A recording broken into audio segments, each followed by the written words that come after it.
මීළඟට ගරු ගජේන්ද්‍රන් කුමාර් පොන්නම්බල මන්ත්‍රීතුමා ඔබතුමාට විනාඩි 14ක කාලයක් ලැබෙනවා. I thank you, Honourable Presiding Member. I wish to speak with regards to both ministries, but initial comments with regards to the Ministry of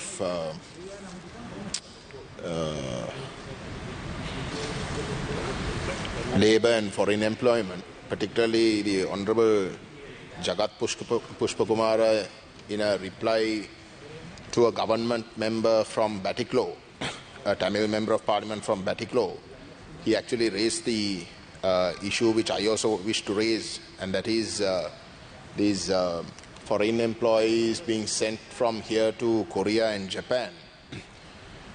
There are, according to the websites, 6,500 Sri Lankans who have been sent, who have gone to South Korea, and out of that, Honourable Minister, the number from the northeast is minuscule, and the Honourable Jagat Pushpakumara, in trying to explain, stated that there is a certain amount of capacity building that has to be built, particularly language, before they could go. But there are absolutely no such centers in the northeast, you see, and as a result, people in the northeast are not even aware of these schemes. Now, these employment schemes are very lucrative. Those families we are talking about, the northeast means is a war-affected area. People are suffering. Economically, they are already about 35 years behind economically. So I appeal to you that you must, sorry? Yes. But don't take my time. Yeah.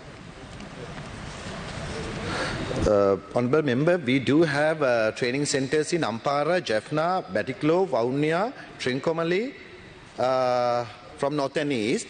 So අපි මේ හැමතැනකමත් පුහුණු මධ්‍යස්ථාන පවත්වලා 7056ක් පුහුණු කරලා තියෙනවා. ප්‍රශ්නේ තියෙන්නේ මේ කොරියාවටත් ජපානයටත් දෙකටම තියෙන්නේ භාෂාව ඉගෙනගෙන විභාග වාඩි වෙලා තමයි යන්න ඕනි. එතන ප්‍රශ්නේ තියෙන්නේ භාෂාව ඉගෙන ගැනීම.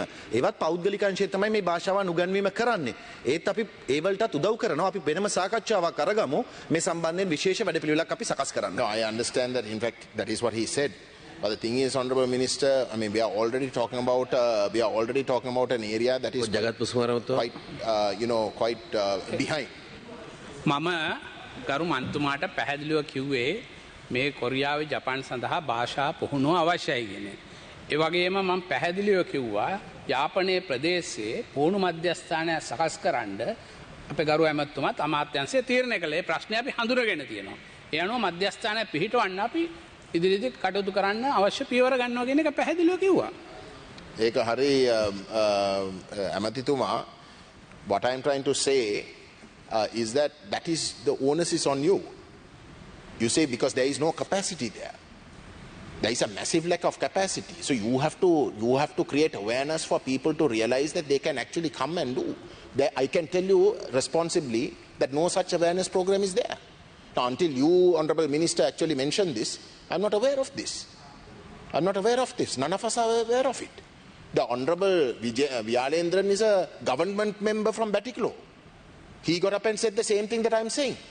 I don't know whether you understood because he said it in Tamil, but he said the same thing that I am saying. So I'm saying it with responsibility that there is a massive lack. You might be having officers or whatever, but they are not functioning in the sense that people are not aware to even approach them. Anyway, that is something that I want to flag to you because, the people they are affected by war, they need the sort of income, and you must make that effort. Yeah.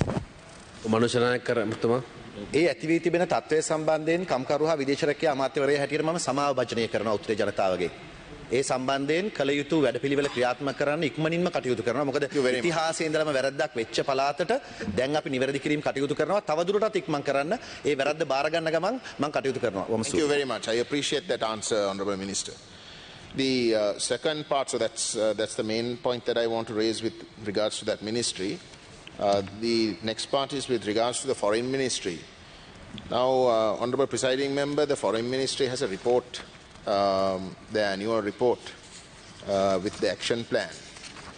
And in very catchy terms, with regards to mission, They say the promotion, projection and protection of Sri Lanka's national interests internationally in accordance with the foreign policy of the government and to advise the government on managing foreign relations in keeping with Sri Lanka's national interests. Now those are nice words. But the question is with regards to what is this national interest? Because the key is what you identify as national interest. If that national interest, Honourable Presiding Member, is not plural in character, that recognizes that Sri Lanka is a multinational country and that needs to encompass all the nationalities within Sri Lanka and their interests, then that national interest for those who are left out or who perceive themselves to be left out becomes hostile. Now a good example is that in 2015, despite the Tamil National People's Front, that is our party, warning that the then government, primarily when it came to Geneva, it was that time Prime Minister Ranil Wickremesinghe who was in charge, and the Foreign Minister was Mangala Samarevira. When we warned the Tamil people that, when the government went and agreed to co-sponsor the resolution in Geneva, that was a bogus gesture. We were the only Tamil party that said that it will go nowhere, right? Now that was the people who were leading it was Prime Minister Ranil Wickremesinghe, who's now the President of the country. Now when he takes over as President of the country, when he's the head of everything, the same foreign ministry goes to Geneva and rejects those resolutions, and instead says, like what the foreign minister said this morning in reply to some other members' comments, said that we will safeguard our sovereignty and our interests. You sponsored the resolution. Nobody else came and sponsored it for you. You sponsored it, but then now when it's convenient for you, you say that that resolution is hostile and it's an impingement of your sovereignty. Now that resolution, a lot of Tamil people actually thought was good. We were the only ones who warned that it's bogus. But a lot of people thought that it was good. Now when this term national interest is interpreted in a way where sovereignty is seen as protecting only the interests of the Sinhala majority, and when the Tamil people thought that there was a glimmer of hope through those resolutions, and then subsequently the person who was in charge at that time to bring that resolution for co-sponsoring, Prime Minister Wickremesinghe at that time, who's now President, who now sends his Foreign Minister and says that we reject it, what is that national interest? What is that national interest? So after 75 years, of which 35 years has been bloodshed, that has today bankrupted this country, we are still in the same deep pit. And we are not prepared to come out of it. Now what is wrong with that resolution? The whole point why we criticize that resolution is because it is in the Human Rights Council, which cannot compel a government that is not willing to cooperate, like Sri Lanka. They can just pass resolutions, that's about it. But in technically speaking, what is wrong with that resolution is asking for accountability. Actually, our criticism about that resolution is that it is asking the government. It is asking the government to be accountable, to carry out an accountable mechanism. Our complaint all along has been when the government and the state has been a party to the conflict, obviously they are not going to carry out an accountability process, as we can see now. Right? But what is wrong with asking for accountability? If wrongs have been done last week, right through this week, we have been talking about the disaster and the genocide that is taking place in Gaza. This House was unanimous in talking about Gaza, in support of the Palestinians. That is the same thing that happened to this country. The Tamil people in the northeast were the Gazans of today. Now, why can't we ask for accountability? Why can't we say that, look, excesses have happened? Let us look at it. Isn't it important for the military also, every single person who's serving in the military, to feel that he can go out there and say that I am clean. I'm not an accused person, I'm not a war criminal. I would think so. If this parliament is said to be corrupt, I would want to be checked so that my name is cleared. Doesn't the military require that? Isn't it in their interest? Is ඔබතුමාට තව විනාඩි දෙකක කාලයක් වැඩිපුර ලැබෙනවා. අපේ වැඩිපුර ලැබෙනවා. ලැබෙනවා. ඔව් ලැබෙනවා. බොහොම ස්තුතියි. මම හොඳට කතා කරන නිසා තමයි. තලතා මන්තුමේ විනාඩි දෙකක කාලයක් ලැබෙනවා. බොහොම ස්තුතියි. So it is in the interest, Honourable State Minister for Foreign Affairs, it is in the interest of this country to not dismiss those questions of accountability, not dismiss the cries for a political solution. It is in the interest of this country. Take a look at where we are today. We are bankrupt, but we are spending over 15% for defense and public security.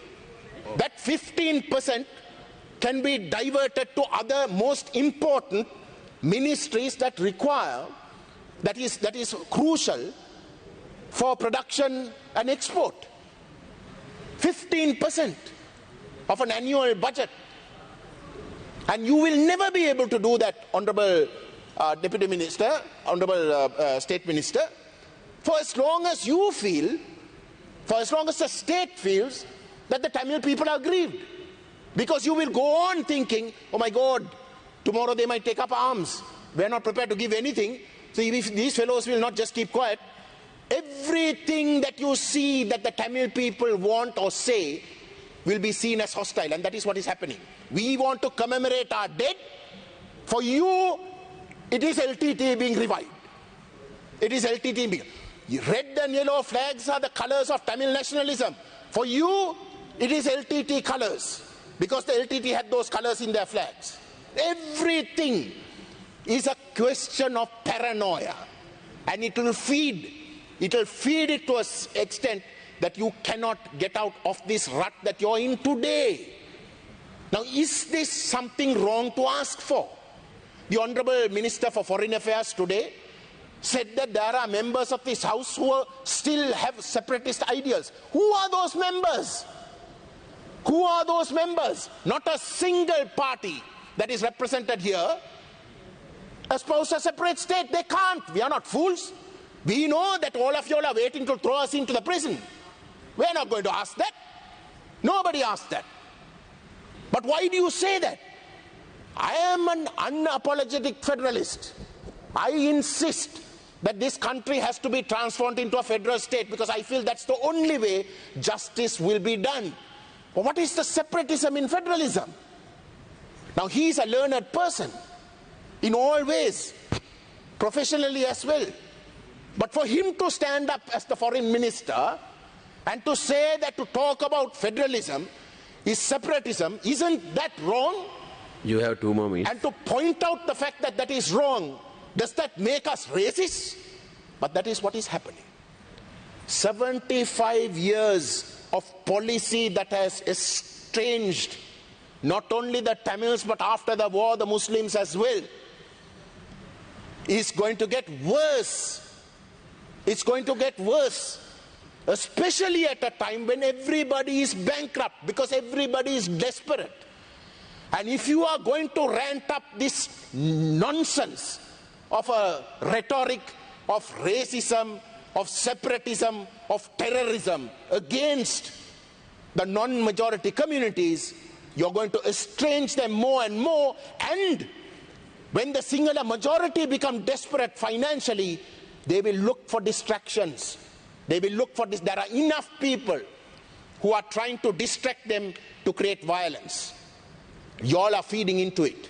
And I'm saying this with utmost responsibility and in good intentions, not with bad intentions. I also wish to state, Honourable Presiding Member, Now, here in the report, it says this: the international community's support for Sri Lanka's measures to address economic challenges was contributed to the restoration and re-graduation of Sri Lanka's economy. That's true. Factually, that is correct. But let me tell you why. Because we also speak to the international community. They are terrified. They are terrified that Sri Lanka, which is strategically located, will become a failed state. That is not something to boast about. This is not something to boast about. ඔබතුමාගේ කාලය අවසන්. All right, we are going around with a begging bowl and they are giving us money in the way that they are purely because they fear that Sri Lanka will become a failed state. Now, these are not things to misinterpret and make it look as if you all have gained something big. Quite honestly, you all haven't. Us included. We have messed up and we are continuing to mess up. We are continuing to mess up. Even this time, the IMF, it gave severe warnings. All the economic indicators, global monitors, have warned that this budget is very ambitious and is most likely not to be implementable. These are serious warnings because these those same watchdogs who gave us a warning and then downgraded Sri Lanka, which created all the trouble. It is those same watchdogs who are warning us again. So unless you decide that we have failed in 75 years and we have to change and genuinely change, we won't get out of this rut. And I'm asking the Honourable Minister for Foreign Affairs and the State Minister for Foreign Affairs. They are both individuals who I personally respect. I know the Honourable State Minister from childhood, so I know him. I know his personal views. I have nothing to complain about his personal views. But when it comes to state policy, there is a lot to change, especially with regards to foreign policy. And the Honourable Minister too. He is financially very sound. He is one of the top lawyers in the country. He doesn't need to be in this mess in politics. He must use those positions to help people in the administration who genuinely are capable of changing and having new thought. And it is someone like them who can do it